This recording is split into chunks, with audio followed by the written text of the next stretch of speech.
The US women's national team lost to Sweden on penalties and it got eliminated from the World Cup. And I am super happy! And I think it's so good for women's sports and women's soccer. But I know what you're thinking. Yes, finally somebody's making a video about something that needs to be talked about. The insane political views that the US women's national team had. They deserve to lose because of those views. Thank you. No, that's not why I'm happy. I actually don't want to get too into politics. I don't want to get into that. Ew, this video isn't about that. Oh, that's not what I wanted to see. And it's not the reason that I think it's good for not only women's soccer, but women's sports. Now, before we get too deep into this video, I do want to make a disclaimer. I do have some bias. I have some bias because I'm not somebody who cheers for American sports. I was born in Poland, but I grew up in the United States. I immigrated to this country when I was really little. But I'm one of those immigrants that likes to cheer against the United States. I don't like cheering for the United States. I like cheering against them. But I will try to keep my bias on check as much as possible because I feel like there's a reason that the US losing was the greatest thing that happened for women's soccer this year. Now, I mentioned already that I'm not somebody who's a big fan of the US women's soccer team. But I do have to give it praise. I have to give it a lot of praise for how dominant they've been, how great they've been, how many legendary soccer players have come through the ranks. From Mia Hamm to Alex Morgan. There have been so many fantastic players that have come from the United States. So I think there's a lot of praise to be made. And the United States has been really good for really long. They won the last 2 World Cups. Part of the reason that I think this would be bad for women's soccer is I don't think it would be good to have the same World Cup champion for 3 World Cups in a row. But besides that, I don't think it would be good for that champion to be the United States. For the United States to be the one that's so dominant. Now, I think there's many reasons why the United States was so dominant in soccer, or football. Yeah, I was born in Europe. We're gonna call it football and soccer, but I prefer calling it football. So, I think there's many reasons that the United States was really good at football. Women's football, even though they're not that good at men's soccer, or men's football. And one of the reasons is that the sport is a lot more popular, I feel like, with women in the United States, American women, than it is with American guys. I feel like it is actually a sport that is very popular with the female population in the United States, which is a very positive thing. I think it is really great that women in the United States who are American, not just immigrant women like me, really embrace this sport.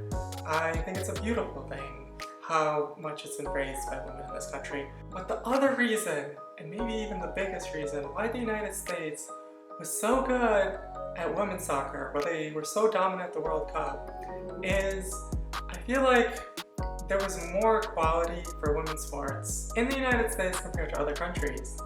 Now, I don't think the United States in any way has been perfect. I think they've been pretty awful, but they've been better than a lot of the world, which is actually very sad. They had more quality for women's sports. They encouraged more women's sports, even though it wasn't that encouraged.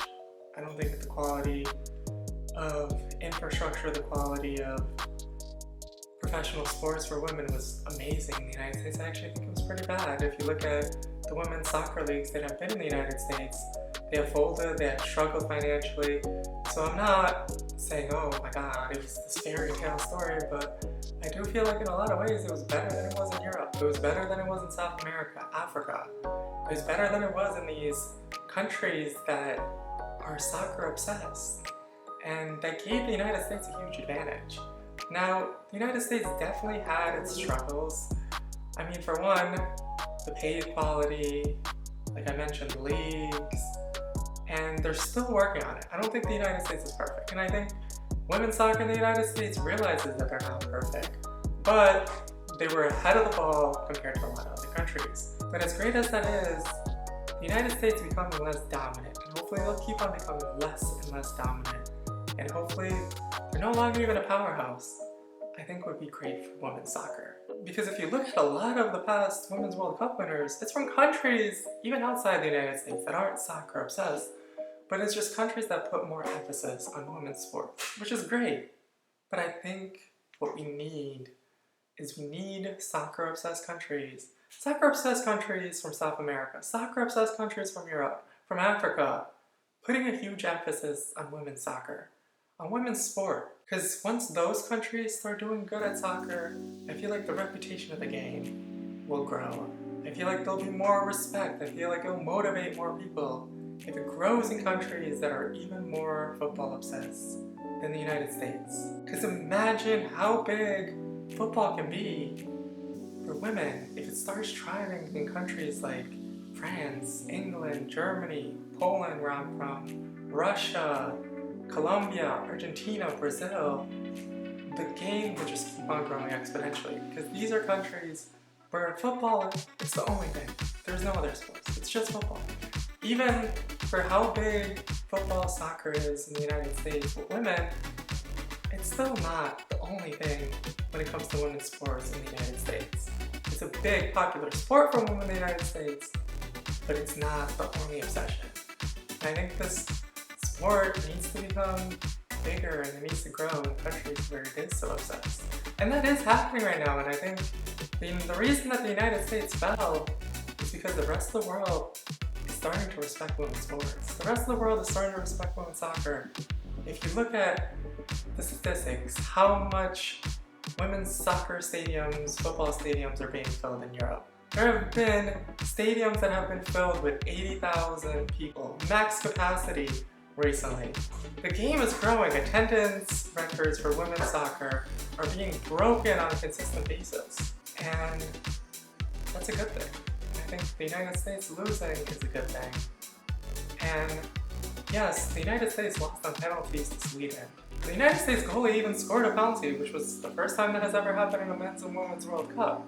And yeah, maybe they lost that game against Sweden in a very tight game, but they also tied with Netherlands, which I really like, which is a huge soccer-obsessed country, and is a country where women's soccer has grown exponentially. And they also tied with Portugal.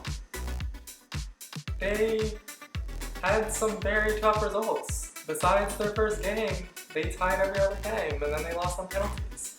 And I think that's a sign of this game growing with women.